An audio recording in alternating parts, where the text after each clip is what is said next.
কোরআনুল কারীমের ৫৭ নম্বর সূরা, সূরা আল হাদিদ এর ২০ নম্বর আয়াত এবং সহিহ মুসলিমের বাবু তাহরিমিল কিবরিয়া এই অধ্যায়ের ১৩১ নম্বর হাদিসখানা আপনাদের সামনে তেলাওয়াত করেছি। আল্লাহ সুবহানাহু ওয়া তাআলা যদি আমাদেরকে তৌফিক দেয়, আমরা কোরআনের এই আয়াতের আলোকে কিছু কথা শুনব এবং প্রত্যেকে নিজেদের জীবনে আমল করার চেষ্টা করব ইনশাআল্লাহ।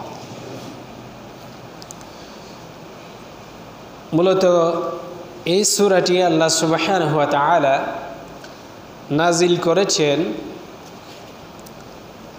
৫ম হিজরি সনের মাঝামাঝি সময়ে আল্লাহ রাব্বুল আলামিন এই সূরাটি নাজিল করেছেন। এই সূরার যে আমরা সূরা আল হাদিদ, হাদিদ শব্দের অর্থ হচ্ছে লোহা। হাদিদ শব্দের অর্থ কি? একটু যদি আমরা রিপিট করি তাহলে কথাগুলো বুঝতে পারবো। আল হাদিদ, আল হাদিদ শব্দের অর্থ কি? লোহা। তো লোহা নাম দিয়ে সূরা নাজিল করার কারণ কি? কারণ লোহা এমন একটা আল্লাহর সৃষ্টি জগতের ভিতরে এমন একটা সৃষ্টি, এমন একটা ধাতু, এমন একটি পদার্থ, এমন একটি আশ্চর্যজনকের বিষয় যেটার ব্যবহারের মাধ্যমে মানুষ আজকে এই লোহা আল্লাহ রাব্বুল আলামিনের যে সৃষ্টির ভিতরে যে একটি আশ্চর্যজনকের সৃষ্টি, আল্লাহ রাব্বুল আলামিনের যে একটা নিয়ামত, সেটা আল্লাহ রাব্বুল আলামিন বোঝার জন্য এই লোহার নাম দিয়ে সূরাটা নাজিল করেছেন। যেমন মনে করেন আগেকার মানুষেরা যখন বাড়িঘর নির্মাণ করত, তৈরি করত, তখন কিভাবে করত? পাহাড় খোদাই করে এবং বিভিন্ন অনিষ্ট প্রাণী থেকে বাঁচার জন্য, অথবা গর্ত করে। একসময় মানুষের বসবাস ছিল এরকম, যেটা আমরা যদি মানব জাতির বসবাসের আদি ইতিহাস সম্পর্কে যদি একটু জানার চেষ্টা করি তাহলে এটা বুঝতে পারব। এরপরে মানুষের ভিতরে আস্তে আস্তে পরিবর্তন আসতেছে, জ্ঞান বুদ্ধি বাড়তেছে, মানুষ পৃথিবীকে বিভিন্ন সৃষ্টি সম্পর্কে যখন জানতেছে, এটার রূপ দেওয়ার পরিবর্তন করতেছে মানুষেরা, তখন আস্তে আস্তে মানুষেরা বিভিন্ন বাঁশ, গাছ, তারপরে মাটির ঘর, এরপরে ছাউনি, এই যে বিভিন্ন ধরনের পদ্ধতি ব্যবহার করে মানুষেরা ঘর তৈরি করেছে।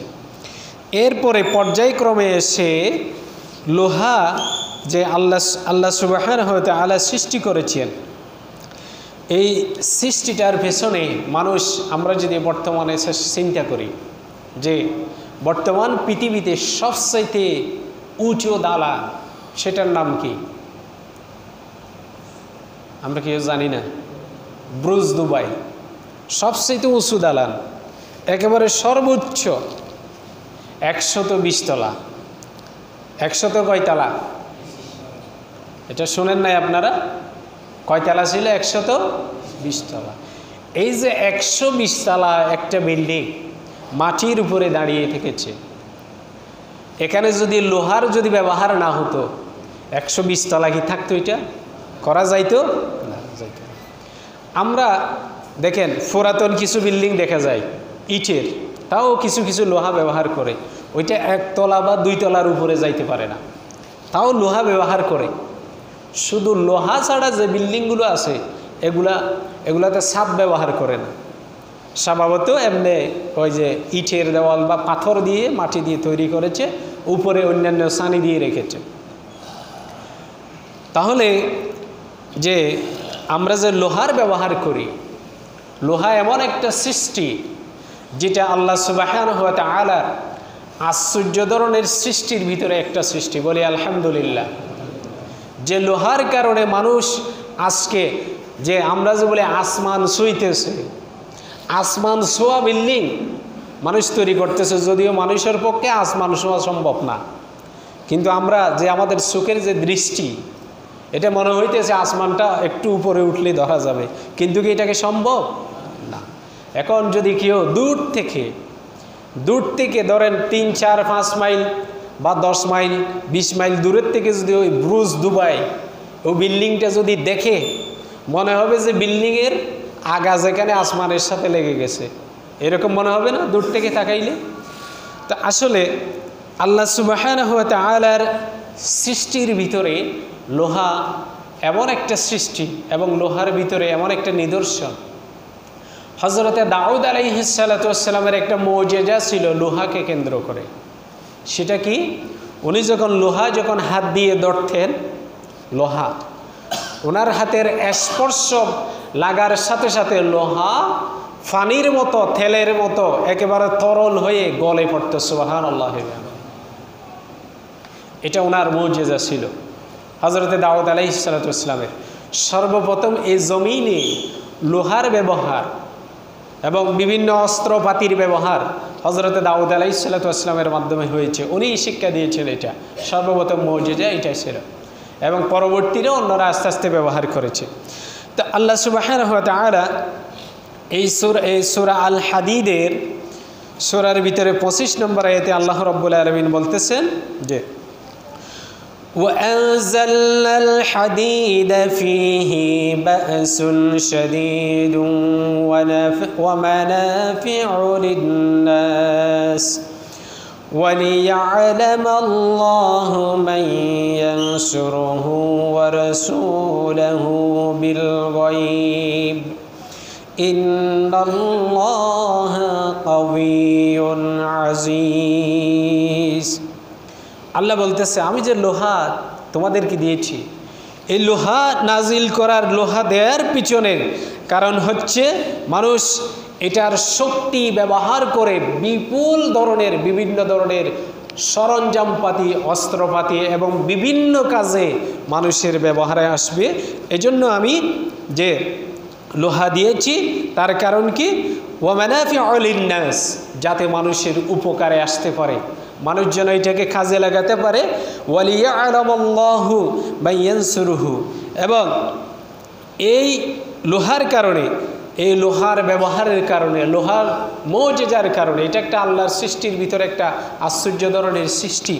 এইখান থেকে অন্তত পক্ষে মানুষেরা শিক্ষা নিয়ে, যে নবীদের কাছ থেকে যেন এটার হিকমা শিক্ষা নিয়ে মানুষ যেন যে আল্লাহ সুবহানাহু ওয়া তাআলাকে জানতে পারে, চিনতে পারে।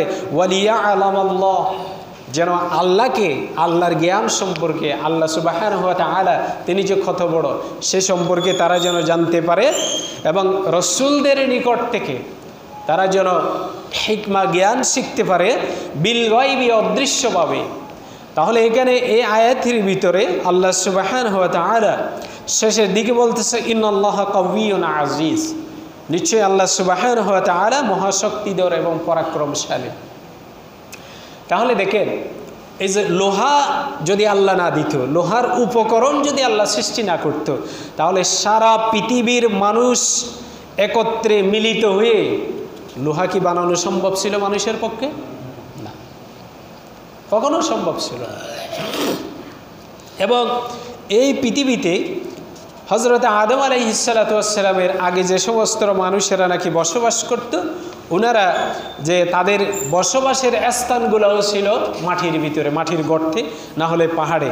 তারা বিভিন্ন জায়গায় তারা এইভাবে তাদের বসবাস শুরু করেছিল। তো আমি যে আয়াত আপনাদের সামনে তেলাওয়াত করেছি সূরা আল হাদিদের 20 নম্বর যে আয়াত, এখানে আল্লাহ সুবহানাহু ওয়া তাআলা এটার যে সূরা আল হাদিদের ভিতরে এটার নিদর্শনাবলী বর্ণনা করতে গিয়ে যে এখানে কিছু ধন সম্পদ ব্যয়ের কথা বলা হয়েছে। তো মূলত এই আয়াতটা আল্লাহ রাব্বুল আলামিন যে কন্দকের যুদ্ধের পরে এবং হুদাইবিয়ার সন্ধির মাঝামাঝি সময়ে, খন্দকের যুদ্ধ যখন শেষ হয়েছে, ওই সময়ের ওইটার মাঝামাঝি সময়ে আল্লাহ সুবহানাহু ওয়া তাআলা এই সূরাটি নাজিল করেছে। এবং এই সূরাকে কেন্দ্র করে এবং এই সূরার আগে মদিনাতে আরও কিছু ঘটনা ঘটেছে। খন্দকের যুদ্ধের পরে রাসূল পাক সাল্লাল্লাহু আলাইহি ওয়াসাল্লাম খন্দকের যুদ্ধের শুরু থেকে মুসলমানদেরকে যুদ্ধ আর যুদ্ধ এবং তারা ব্যবসা বাণিজ্য, আপনার ক্ষেত খামার এগুলো করার মুঠে সুযোগ পায় নাই এবং অর্থনৈতিক অবস্থাটা এমন ভঙ্গুর পরিস্থিতির ভিতরে পড়েছিল, মুসলমানরা এমন কষ্টদায়ক পরিস্থিতির সম্মুখীন হয়েছিল ওটাকে কেন্দ্র করে। এবং ওই পরিস্থিতিতে কিছু মানুষ তাদের সম্পদগুলা কুক্ষিগত রেখেছিল, যেটা ইসলামের পথে বিয়ে না করে এবং ভবিষ্যতের কথা চিন্তা করে যে এই পরিস্থিতিতে আমাদের ধন সম্পদগুলো যদি আমরা ব্যয় করে ফেলি তাহলে আমরাও অন্যদের মতো অবস্থার মধ্যে পড়ে যাব। এই ধরনের একটা পরিস্থিতির সম্মুখীন হয়েছে। কেন হয়েছে দেখেন, খন্দকের যুদ্ধের সময় প্রায় 1 মাস পর্যন্ত যুদ্ধ করতে হয়েছে। ব্যবসা বাণিজ্য, মদিনা চতুর্পাশ থেকে অবরোধ ছিল 1 মাস, ব্যবসা বাণিজ্য করার কোনো সুযোগ ছিল না। যাদের খাদ্য রসদ এগুলো ছিল এগুলোও প্রায় শেষ হয়ে যাওয়ার উপক্রম হয়েছে। এটা শেষ হতে না হতে আবার বনু কুরাইজার সাথে যুদ্ধ, ওখানে প্রায় 40 দিন পর্যন্ত লাগছে। এরপরে আসে আবার রাসূল সাল্লাল্লাহু আলাইহি ওয়াসাল্লামকে বনু মুস্তালিকের বিরুদ্ধে যুদ্ধ করতে হয়েছে, বনু কেনানার বিরুদ্ধে যুদ্ধ করতে হয়েছে, বনু সালিমের বিরুদ্ধে, অর্থাৎ যারা ইহুদিদের সাথে, মক্কার কুরাইশদের সাথে যারা সন্ধি করে মুসলমানদেরকে উৎখাত করার জন্য যারা সর্বোপরি একতাবদ্ধ হয়েছিল, ওই প্রত্যেক ক্ষুদ্র ক্ষুদ্র গোষ্ঠীর বিরুদ্ধে মদিনার আশেপাশে যারা ছিল প্রত্যেক গোষ্ঠীর বিরুদ্ধে রাসূল সাল্লাল্লাহু আলাইহি ওয়াসাল্লামকে যুদ্ধ করতে হয়েছে। এবং এই যুদ্ধটা প্রায় 10 থেকে 11 মাস পর্যন্ত মুসলমানদের আর কোনো কিছু করার এই সুযোগ ছিল না। এমনকি বনু মুস্তালিকের যুদ্ধে যখন যাচ্ছে, ওই যুদ্ধে যাওয়ার সময় মদিনাতে ওই সময় যারা আগে থেকে গম রোপণ করেছিল, বিভিন্ন ক্ষেত খামার রোপণ করেছিল, তাদের ফলগুলো উঠার সময় হয়েছে। আবার খেজুর পাকা শুরু হয়েছে, খেজুরগুলা সংগ্রহ করতে হবে, এগুলার পরিচর্যা করতে হবে, এগুলাকে আবার রিপেয়ারিং করে এবং সারা বছর যাইতে খাইতে পারে, ব্যবসা বাণিজ্যে বেচা বিক্রি করতে পারে, ওই কাজগুলারও সময় হয়েছে। তাহলে ওই কাজগুলা অনেক সময় মুসলমানরা সঠিকভাবে করতে পারে না যুদ্ধের কারণে, যার কারণে অনেক ফসল নষ্ট হয়ে গেছে। এই পরিস্থিতিতে যে মদিনার অর্থনৈতিক অবস্থাটা একেবারে ভঙ্গুর হয়ে গেছে এবং মানুষেরা অসহায়ের ভিতরে বসবাস করতেছে। এই অবস্থায় যখন আসছে তখন যারা ধন সম্পদশালী ছিল, যারা টাকা পয়সাওয়ালা ছিল, তারা নিজেদের টাকা পয়সাটা নিজেরা কুক্ষিগত করে রাখতেছে, এটা প্রকাশ করতে চাইতেছে না। এবং অসহায় যারা আছে তাদের জন্য সহযোগিতার হাত বাড়াচ্ছে না।